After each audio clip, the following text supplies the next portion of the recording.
18 বছর আগে তত্ত্বাবধায়ক সরকারের আমলে চাকরিচ্যুত 85 জন উপজেলা নির্বাচন কর্মকর্তাকে চাকরিতে পুনর্বহালের নির্দেশ আপিল বিভাগের।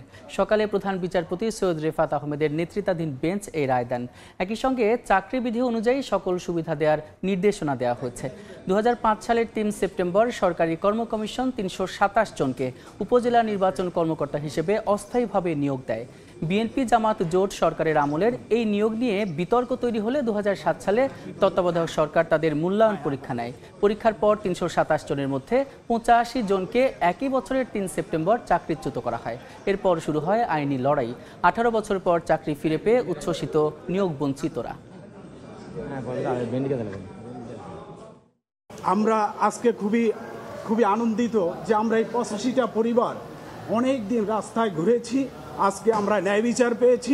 অনেক আমাদের সাথে অন্যায় করা হয়েছিল, অন্যায়ভাবে আমাদের চাকরি থেকে বাদ দেওয়া হয়েছিল। সেটা আপনারা ন্যায় বিচার প্রতিষ্ঠা হয়েছে, আমরা খুব খুশি। এই ন্যায় বিচারের প্রতিষ্ঠার ধারা যদি অব্যাহত থাকে, আগামী দিনে বাংলাদেশের সুশাসন, ন্যায় বিচার, গণতন্ত্র, মানবাধিকার সবকিছু পুনরুজ্জীবিত হবে এবং মানুষের ন্যায় বিচার সুনিশ্চিত হবে। বিচার বিভাগের প্রতি মানুষের শ্রদ্ধা এবং ভালোবাসা আবার পুনঃস্থাপিত হওয়া শুরু হয়েছে। এর জন্য 5ই আগস্ট পর্যন্ত যারা শহীদ হয়েছে আমরা তাদের সবার প্রতি কৃতজ্ঞতা জানাই।